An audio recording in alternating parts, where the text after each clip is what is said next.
Oke, selamat malam ibu-ibu, bapak semuanya. Selamat malam. Oke, bismillahirrahmanirrahim. Assalamualaikum warahmatullahi wabarakatuh. Waalaikumsalam warahmatullahi wabarakatuh. Saya hari ini ingin memperkenalkan teh premium Indonesia. Apa sih bedanya produk ini dengan yang lain gitu ya? Jadi saya ingin hanya 3 hal sebetulnya.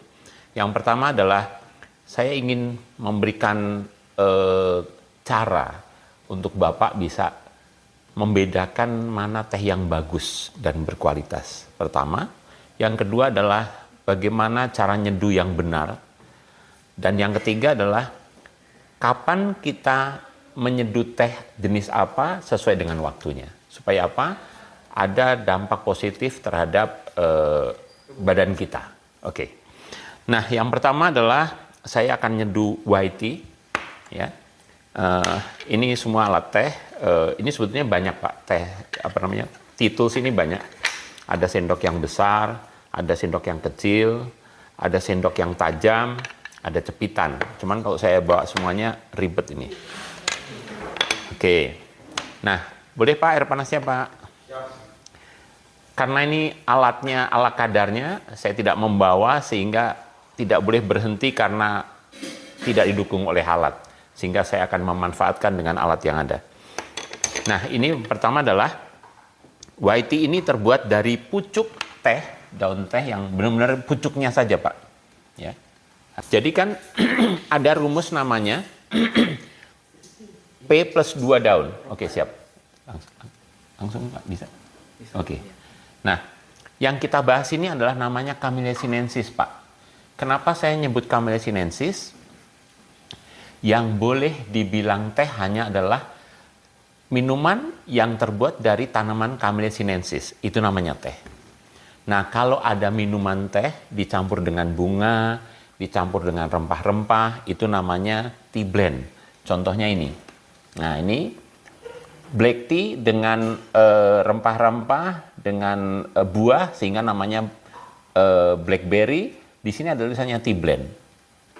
Nah, sedangkan yang ini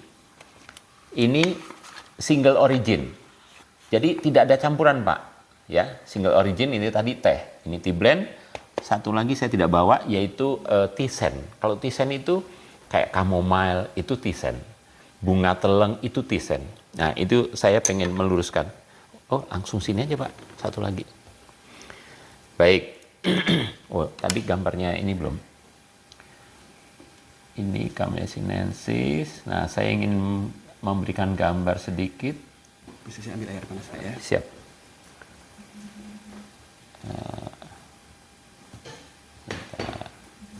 Nah, ini. Kenapa white tea? Ini putih, betul-betul putih. Dan dia kalau umpamanya kita pakai mikroskop elektronik, dia akan ada kelihatan bulunya, Pak.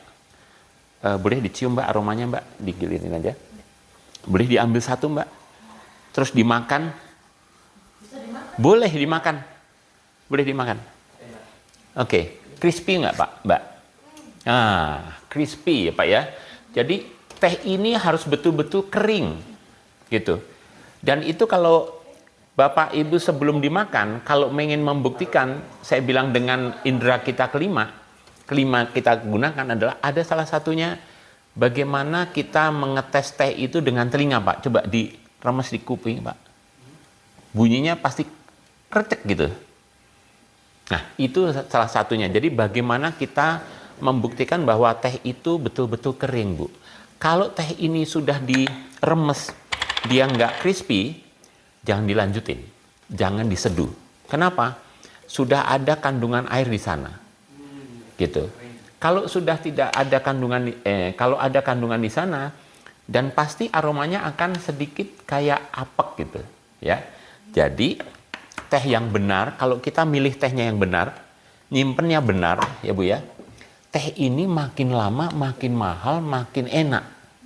Makanya di Cina itu ada harga teh sampai fantastis. Ya karena itu tadi. Karena memang izin Pak, boleh satu lagi Pak yang kosong buat nyari. Sorry Pak. Nah, Ini saya akan membuktikan di sini. Ini kebanyakan, ini takutnya nggak habis tapi nggak apa-apa deh. Oke, thank you. Produk House of Tea, Bu, itu hanya yang silver needle udah jelas ya, cuma 1 daun, hanya pucuknya aja. Tetapi kalau yang lainnya itu hanya 3 tadi, peko plus 2 daun. Semua produk yang benar teh itu harus dipetik pada saat matahari belum terbit. Karena apa, Pak?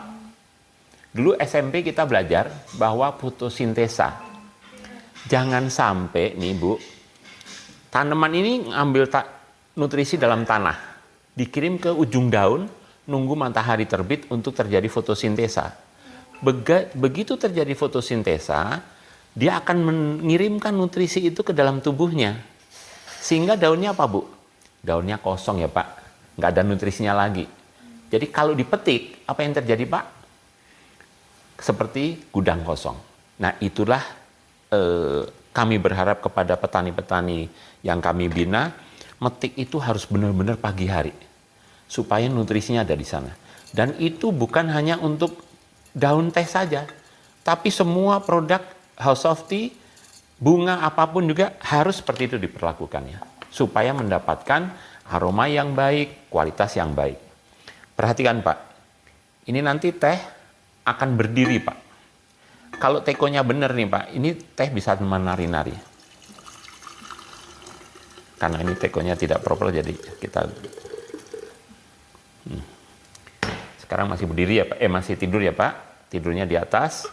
Dia nanti akan berdiri. Ketika dia sudah mulai berdiri, ada satu persatu mulai tenggelam, baru kita bisa seduh. Oke, kita perhatikan. Mudah-mudahan airnya cukup panas. Nah, untuk menyeduh teh juga, itu setiap teh mempunyai suhu tertentu. Tidak semua teh harus pakai air yang mendidih. Bahkan, kalau kita mau mendapatkan manfaat yang maksimal, kita bisa melakukan dengan cara cold brew, yaitu diseduh dengan air suhu ruangan. Itu nutrisinya akan lebih bagus, Bu. Insya Allah kalau Bapak Ibu minum teh ini tanpa gula, saat minum tidak kerasa apa-apa. Tapi setelah itu akan kerasa manisnya. Gitu. Manis ini bukan dari teh, Pak. Bukan. Manis ini dari tubuh kita. Tubuh kita ini punya enzim yang itu dipancing oleh tanaman ini akan keluar. Nah, untuk black tea sendiri, itu nanti akan lebih manis, Pak, dibanding green tea, dibanding white tea. Padahal warnanya lebih pekat, tapi justru lebih manis. Nah, oleh karena itu, untuk barangkali ada yang mengalami gula darahnya tinggi, itu justru bagus minumnya black tea, Pak. Gitu. Dengan rasa manis yang timbul itu akan keluar enzim kita dan itu akan membantu pencernaan kita. Gitu. Dia kan di dalam pencernaan kita ini kan bukan gilingan ya, Pak, nggak ada mesin giling, tapi dia dihancurkan dengan enzim dan dia akan hancur. Oke. Begini, kalau white tea itu 70 sampai 80 maksimum, Pak. Terus green tea itu antara 70 sampai 80-an lah gitu. Berarti mendidih dari kompor itu, Pak, ya? Itu 100, Bu. Jadi kalau mendidih nih, Bu ya, kan dia bergolak ya, Bu ya. Itu udah 100 tuh, Bu. Nah, kalau itu untuk black tea boleh. Nah, kalau untuk green tea dan white tea jangan. Karena apa? Kalau green tea nanti pakai suhu 100, Bu, dia akan keluar pahitnya, Bu. Dan di teh ini tidak boleh ada pahit. Karena hidup kita nggak pahit. Sorry.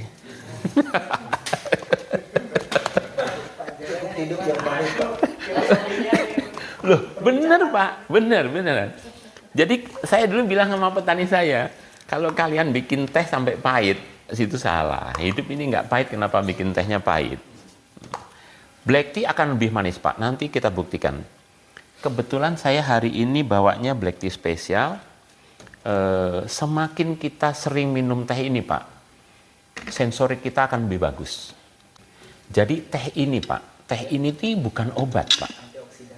Antioksidan. Di teh ini prosesnya adalah dia akan memperbaiki metabolisme, Pak. Gitu. Jadi nanti akan ada penolakan-penolakan kalau dia ketemu dengan vicin atau apa, itu pasti reaksi dalam tubuh kita langsung, Pak. Kalau kita ketemu vicin, biasanya reaksinya adalah tenggorokan kita langsung gatal, Pak. Ini teh, kalau Bapak sudah tidak minum lagi, ini harus dihabiskan. Dan tidak boleh kena air terus-menerus. Karena apa? Jangan sampai terjadi overekstraksi. Kalau sampai overekstraksi, nanti akhirnya, kan dunia ini berpasangan ya. Dunia itu selalu berpasangan, ada pria, ada wanita, ada hitam, ada putih. Siapa lagi? Ada laki-laki, ada perempuan, ada merah, ada. Nah, begitu Pak ya. Semua berpasangan. Sama Pak, teh ini sebetulnya ada nilai positifnya, ada nilai sehatnya. Tapi kalau seduhnya salah, yaitu overbrew, akhirnya jadi negatifnya terseduh juga. Karena apa? Ini kan kita berharap kan tidak sampai ke dalam Pak. Kalau sampai ke dalam, itu ada kandungan tanin Pak. Dan itu membuat kita jadi tidak bisa tidur. Dan rasanya menjadi pahit. Nah, makanya udah angkat. Nah, biasanya nggak gini Pak, teko di tempat kita, itu ada saringannya terbuat dari kaca. Oke, material nyeduh. Material nyeduh itu yang baik kaca atau keramik. Logam enggak ya? Logam tidak disarankan. Nah, makanya Pak di dunia teh itu hanya kaca atau kayu atau bambu. Stainless, Pak. Ya, Stainless. stainless termasuk logam Bu. Ya, di ini Pak ya Bu ya. Artinya kita ini bicara soal kesehatan ya Bu ya. Oke. Kenapa saya sampai bicara sedetail itu Bu? Semua proyek besar Bu, semua hal-hal yang fantastis itu dimulai dari hal-hal yang kecil, dimulai hal-hal yang sepele. Tapi itu dijaga secara konsisten, akhirnya menjadi suatu proyek yang besar. Tapi kalau yang sepele-sepele saja diabaikan, pasti ada melesetnya. Ya, setuju ya? Oke. Tadi saya sudah katakan kapan kita waktunya metik dan lain sebagainya. Mohon maaf ya Pak, saya tidak banyak-banyak, nanti kita ganti yang lain. Supaya mumpung ada di sini Bapak ngerasain yang banyak. Mantap. Black tea. Oke, green tea dulu ya Pak. Terus gini Pak, Ya, teh ini, ya, ini bagusnya pas hangat langsung habis. Ya. Dingin-dingin. Gitu. yang bagus itu hangat harus habis. Biasanya Pak, saya menggunakan gelasnya yang kecil. Itu memang sekali minum habis. Nanti saya tambah lagi nggak masalah Pak. Dan itu memang tradisi minum teh itu seperti itu. Jadi bukan yang punya rumah pelit, bukan Pak. Tapi memang ingin mendapatkan manfaat dari teh itu sendiri. Gitu. Oke. Bikin saya panasan lagi. Ada lagi Bu. Ukuran air jangan banyak-banyak Pak ya supaya kita. Oke. Iya. Kurangi ya. Ya. Enggak, itu ditambahin sedikit Pak. Nah, supaya nanti habis. Oke, siap. Ini sebelum lanjut nih Om Gun, Siap. sebenarnya Om Gun paham sekali dengan filosofinya teh. Awal ceritanya sampai tertarik di teh ini gimana Pak? Paling tidak untuk Oke, referensi aja ya Pak ya. referensi dan penyemangat buat Teman-teman lah ya. Ya. Oke. Ini kalau kita bahas Bu, Bapak, Ibu aja udah ngantuk nih. Ini kalau kita bahas Bu sampai besok subuh Bu. Gitu. Sampai besok subuh. Tapi karena ini ada pertanyaan. Saya pendidikan pilot Pak. Jadi tidak ada nyambung-nyambungnya sama pertanian. Tetapi Allah berkehendak lain. Begitu saya mau masuk kerja di dalam dunia pilot, orang tua saya jatuh sakit dan divonis mungkin usianya tidak panjang. Oleh karena itu, tahun 85 saya dipaksa untuk masuk ke dalam dunia kebun teh. Karena nolak, akhirnya 2 tahun saya stres, tidak suka dan lain sebagainya.